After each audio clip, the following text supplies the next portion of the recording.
Today, I want to talk about Crash Bandicoot 4, because I finally played it. Crash Bandicoot 4 About Time. Now, this was a game that was released back in 2020. It was developed by Toys for Bob and published by Activision. And by April of 2024, it had sold over 5 million units. So you could say that this game was popular. I mean, this was like the comeback of Crash Bandicoot, because we hadn't had a game in forever.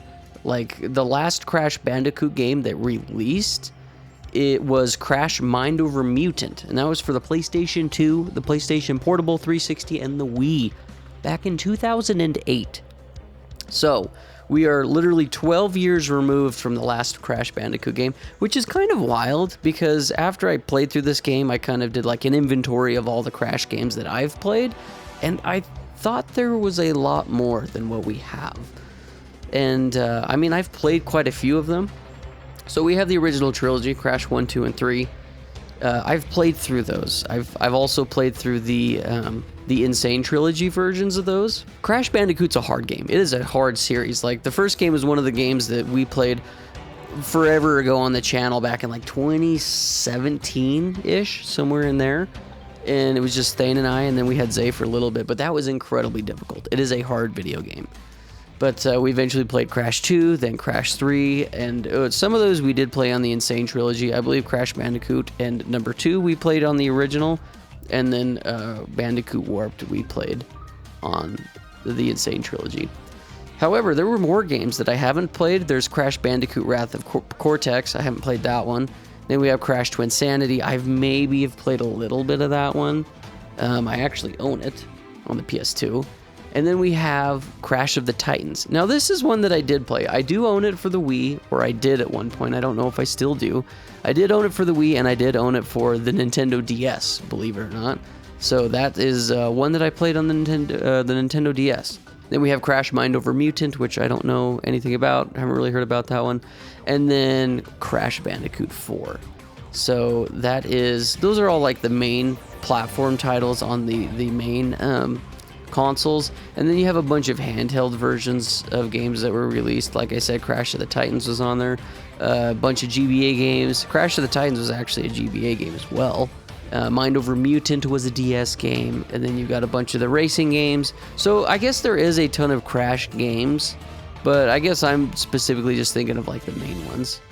For some reason I thought there was a lot more, but you know, there's just that. There's also mobile games apparently. So anyway, Crash Bandicoot is a very popular series. It's actually one that I very much enjoy, both for nostalgia and just because I like platformers.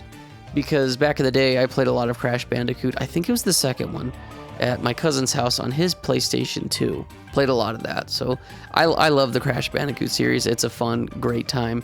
Very much enjoy it. So I was very happy to jump back into the Crash series, because over the last 6 years that this game's been out, I've heard nothing but good things about it. People really like it. They say it's a very difficult game, which is fitting for the Crash series. So I finally decided to download it. I jumped in and I played, and I really, really like this game. I think the graphics are really cool. I love the art style. I love all of the different levels and level design and world design. So it's kind of funny because it's like kind of a play on words, the title anyway. It's Crash Bandicoot 4, It's About Time, as in, like, we finally got another main series game. But also, that is what the game is about, it's about time travel, and whatnot, going to different dimensions, meeting different characters in the Crash universe. You get to play as different characters, so that's fun. You're not just playing as Crash. The music slaps. The music's really good. It adds to the atmosphere of what this game is, which is, like, kind of a little upbeat, fun platformer that is incredibly difficult at times. The one thing that I really like that they added in this is there are no lives. You can play the traditional, like you can have the arcade mode where you do have lives.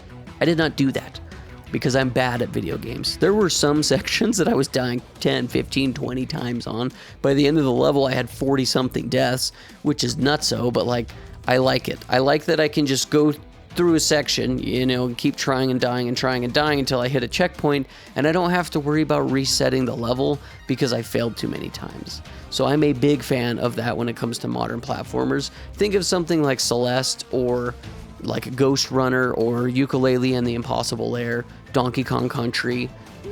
Actually, I think Tropical Freeze might have lives, so I take that back.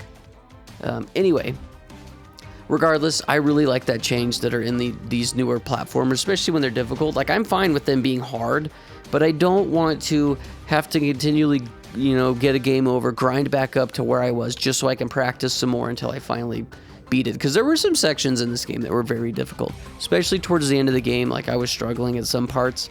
But like I said, you get to play as different characters. You get to play as Dr. Cortex. You get to play as, I think it's one of the Crash Bandicoot female characters. I think she's a number 1. She might be the one that, like, you actually do the save states with. Like, not a save state, but, like, in order to save the game in the first one, you have to do, like, this little mini game and then get to the end of it, and then there's a girl Bandicoot. I'm pretty sure that's her. I don't know why I can't remember her name.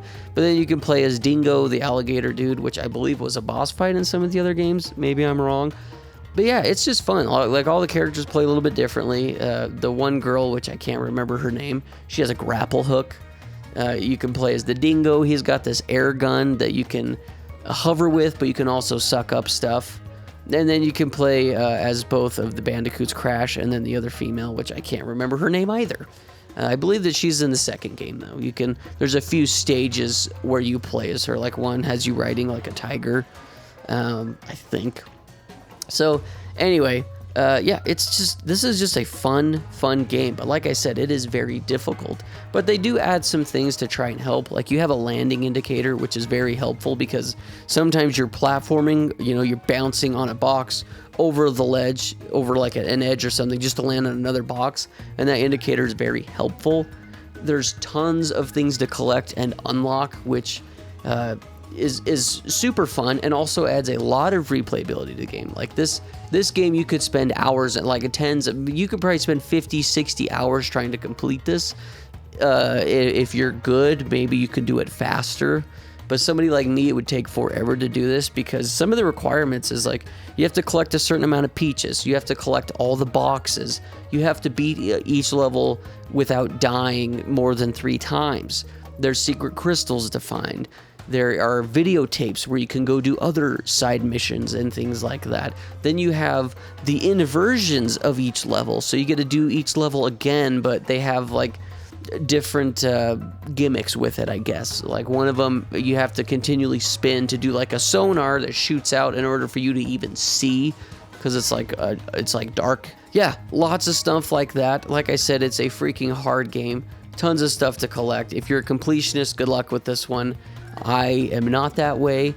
I had a good time with this. Did I play every level? No. Did I play all of the like side levels where you can play as Cortex or the other characters to see what their journey was? No, I didn't play all of them. I played a good chunk of them, but towards the end of the game, like I said, it was getting difficult and I was just getting burnt out. I had my feel with Crash Bandicoot 4.